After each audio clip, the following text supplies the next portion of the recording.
I found this to be a very inspirational video, in that we have a young man that went from prison to over $150,000 a year. Let me say that one more time. Prison to $150,000 a year, and this is how he spends his money in Orlando. Make sure you hit a like for the YouTube algorithm, subscribe to the channel, and turn on your notifications. Let's get into it, ladies and gentlemen. When I committed the crime, I was 16 years old. I was still a child. When I got released from prison, my state of mind was just simply I was gonna go get a job. You have that box, and that question asks you, have you ever been convicted of a felony offense? And once I seen that, I just lost like all hope. I didn't know the collateral consequences that I was gonna face having a felony conviction attached to my name.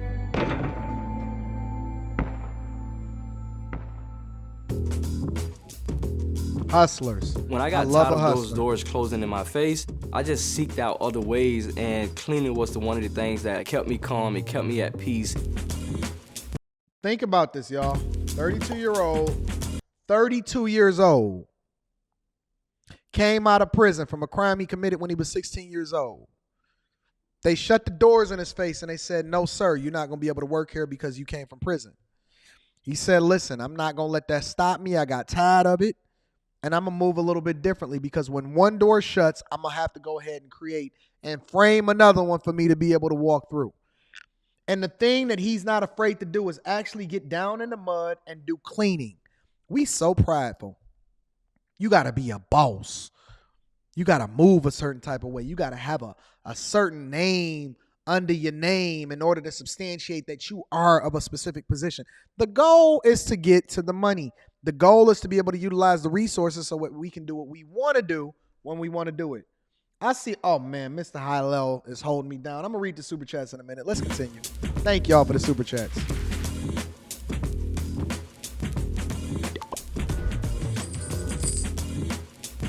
My name is Marquise McKenzie. I'm 32 years old, and I'm from Orlando, Florida. Talk to him, Marquise. Last year, I've made over $150,000. Talk to him.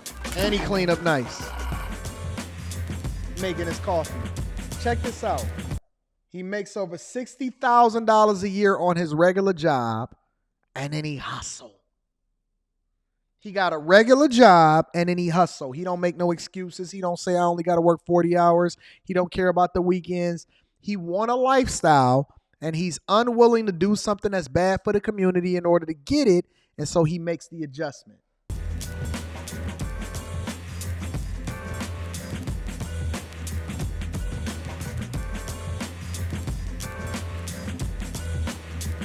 He's the owner of his company that brought in $92,000 a year in 2021. He's an owner of his company, his own cleaning company. People will pay you. The only thing you have to do in order to be able to get to that bag, ladies and gentlemen, is you need to provide a service and solve for a problem. And you don't even have to come up with a new idea. The only thing you have to do is have work ethic, consistency, and be willing to grind and hustle. That's it. So between my income with the Dirt Master and Florida Rights Restoration Coalition, I support my spouse and my 3 kids between those different 2 incomes.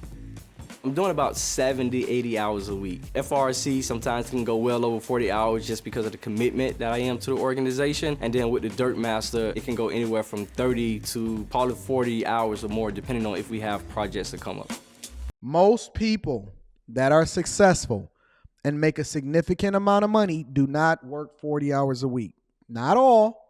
Most people, even if you are in corporate America and you're doing really, really well, clock way more, including myself, clock way more than 40 hours a week, ladies and gentlemen. It is a myth that the people that are the most successful sit around playing video games every day, is not accountable for how it is that they spend in their 24 hours, and does not substantiate how it is and can be accountable for their time.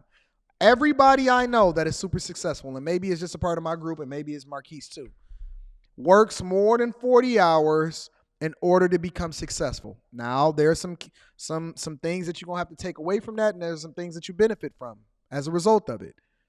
But it's all a part of the game.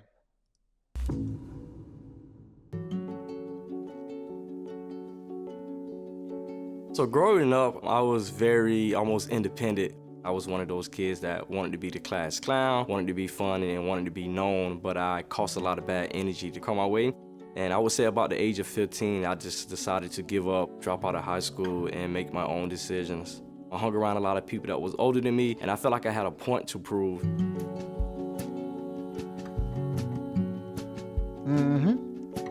I thought because I didn't have any criminal record, that was my first offense, that I was gonna get released. When I went to court, I found myself being told that my case can no longer be seen by the juvenile justice system, and that it's gonna be turned over to the adult system. And the only thing I can remember is my mom, crying in the courtroom and begging the judge to please, give me a second Mama chance. can't And the say. only thing that the judge would say is that, I'm sorry, this case is out of my hands.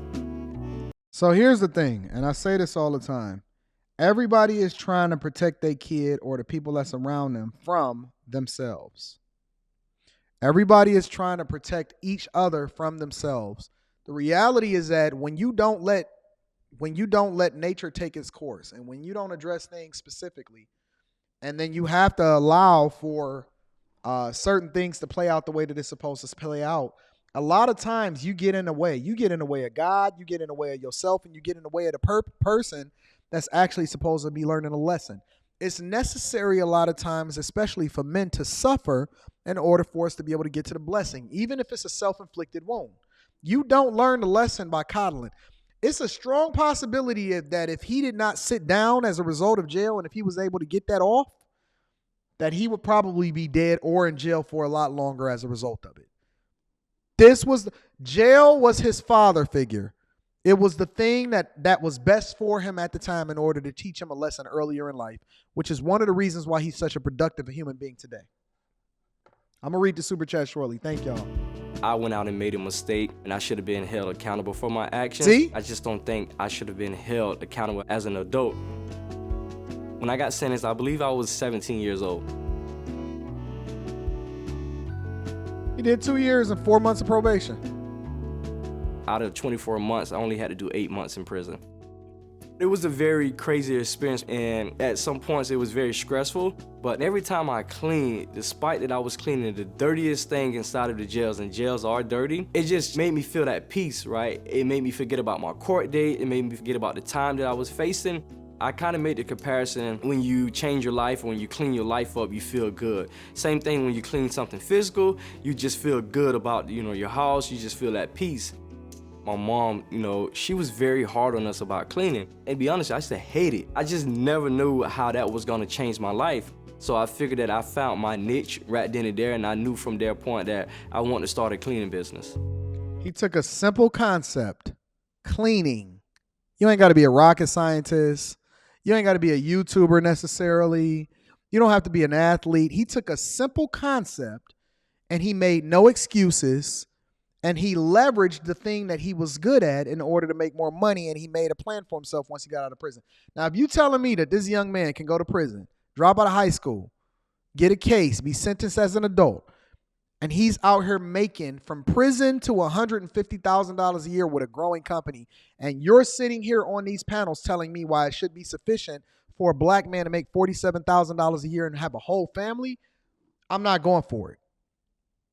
I know too many people that have reformed their lives and come from nothing and just got great work ethic, and you trying to tell me how it makes sense for you to be able to support a family on $47,000 a year. I'm not going for it at all, not even a little bit. So when I talk about my lifestyle and my expenses that I take care of, and including my family as well, which is my 3 kids, and then a lot of stuff that I do for the community, and then also running a small business, Let me look at this budget really quickly. Let's see. Savings and investments, $77. All right, now I'm going to applaud you for being able to get to the bag. However, I'm going to need you to deploy way more than $77 towards your savings and investments, ma'am. Housing and utilities, that's the problem. What is that, $3,500 a month? His monthly budget. All right. So this is the problem, and this is where it's room for growth, all right? Commend the brother, and we're going to make sure that we give him his flowers for his ability to be able to work hard and be able to get to that bag. It's the difference between making money and then understanding how money works. And this is where I come in, right? because you can't save your way to wealth, A. B, you can't outrun bad spending habits. And then C, you have to be very, very intentional on how it is that you redeploy the money that you then trade in your time for. You have to trade in your time for these little employees, and then these little employees should be deployed in order to go and make you more employees. All right? You cannot run from bad spending habits. $12,600 a month for his budget. All right. Discretionary spending is $3,000. $3,000 in discretionary spending. Now, for those of you that are a part of the Patreon, you know that the way in which I structure how it is that you're supposed to allocate your money and your resources is based off of percentages. You have fixed expenses, you have variable expenses, there's things that you have to pay yourself for, so on and so forth. If you're a part of the Patreon, you have not watched that video, there's 2 videos that I'm recommending you watch after you watch this video, right? After you watch this live stream. The 8 things that I look for when I'm looking to make an investment, because I don't want you to just throw your money at the wall. And then also the budget video of how it is that I structure my money, even till today, the percentages. I do it in percentages. I don't do it based off of the payment of the things that I'm looking to pay off, okay? Housing and utilities is too high. $3,500 a month is a problem. Discretionary spending, $3,000, that's too high. Phone bill, $800. The only reason you would have an $800 phone bill, the only reason you would have an $800 phone bill is if you're financing your phones in addition to the plan that you're a part of in order to make sure that you have the service. So you probably got the Next program. You could probably finance an iPhones and all of this and iPads and stuff. But there's no way you should have an $800 phone bill regardless of whether or not you can write it off. There's a myth behind write-offs. And I'm going to break that down on Monday. Monday, we're going to do some money work. We're going to go into Grant Cardone. We're going to go into a lot of business on Monday. Monday is going to be some work when it comes to money. And I'm going to break it down from a financial perspective, especially with regard to write-offs, all right? Just because you got a business and just because you can write things off does not mean that it's a good financial decision for you to be able to make the purchase. And I'm going to separate the two. I'm not going to do it today because we don't have enough time. And I want to break this down from a money perspective, all right? Food, $814. I'm guessing that's reasonable because it's like 100 of them. You got like 3 or 4 kids or something. Savings and investments, $77. Debt repayment, $85. Insurance, $672. And let me see what that last one Just was. be transparent. It's been ATM withdrawals, $1,600. ATM withdrawals, $1,600. very hard to even try to think about. Car, $1,900 for cars. $1,900. Oh my God. Yo, this is wild. This is absolutely wild. Listen, again, I gave him his props from transforming his life and having a work ethic. You cannot outwork your way past being middle class or poor. This is largely what is wrong with the middle class and the black community. We spend or we adjust what it is that we make or are spending up to what it is that we make. If we make $100,000, we're going to spend $102. If we make $50,000, we're going to spend $55. If we make $300,000, we're going to spend $315. And if you make $1 million a year, you're going to trick half of it off in the Dominican Republic trying to buy a hoe. We got to be a lot more strategic with how it is that we deploy our resources. Let's continue, y'all. Saving.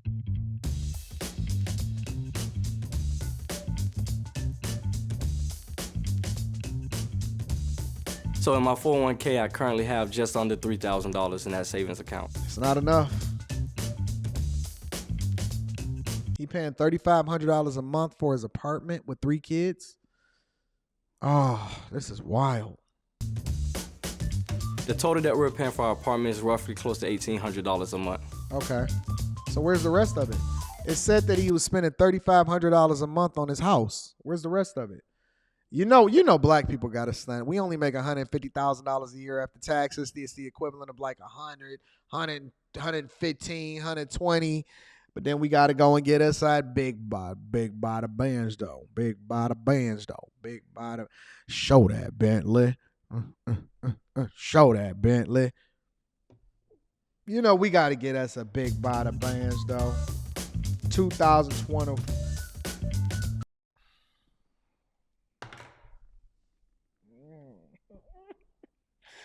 Black man. Stop playing with me before I turn you into song. Stop playing for me before I turn you into song. Ooh, bitch, I'm attractive.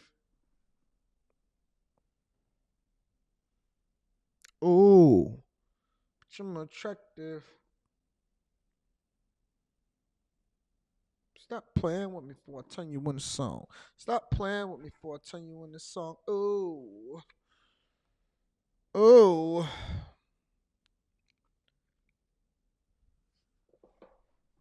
$2,000 a month. Listen, think about this, y'all. Borrowing from your 401k in order to invest in your equipment. And then you spending $2,000 a month in order to drive a 2021 Benz.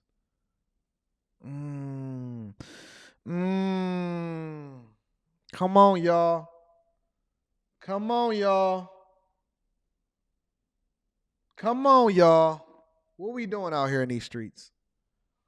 If you make $150,000 a year, you cannot afford to spend $24,000 a year in car payments. And that ain't even including insurance, maintenance, gas, or anything. Listen to me, guys.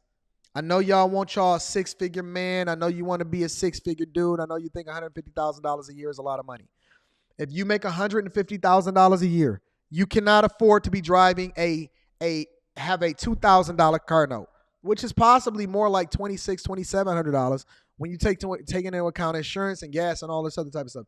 You cannot afford it.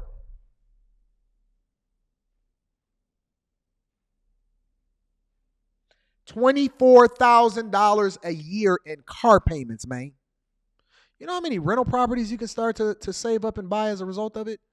You know how much money you can deploy into your portfolio in order to ensure that you become successful? You know how much money you can invest and how that's going to snowball and you becoming a millionaire? We got to get it now, though. We got to get it now, though. My phone bill, we have it in our business name. We have about 7 lines on that account, including smartwatches. It fluctuates between $700, close to $800 a month for. He's financing the smartwatches. He's financing his Apple Watch. He's financing his iPads. He's financing his phones. And then he has them all on the line. So he got 7 lines, but each line got its own number, which also factors into how much his phone bill is. That's why he's paying $800 a month. And you're not even supposed to even be able to write the whole thing. He need to be quiet because he don't really understand the IRS tax code. Make sure y'all tap into the Patreon. I got Pocket Watching with JT coming back to answer all of y'all questions. For our cell phone bills.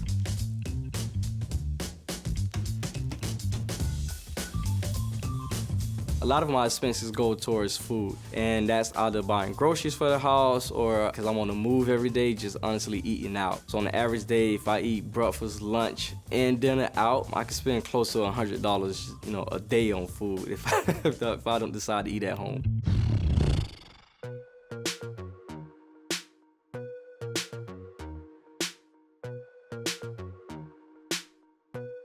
That's enough. That's enough. I mean, we got a story. I think that he's a good guy. I don't see anything wrong with him. He works hard. He takes care of business. And it's just important that we learn how to master, how to understand how money works in addition to going to get the bag. It's not enough to just go and get the bag. It's also understanding, knowing what to do with the bag once you get the bag. You can't lean into. I feel bad that I still got this liquor up here after that drunk lady. Let me move this down.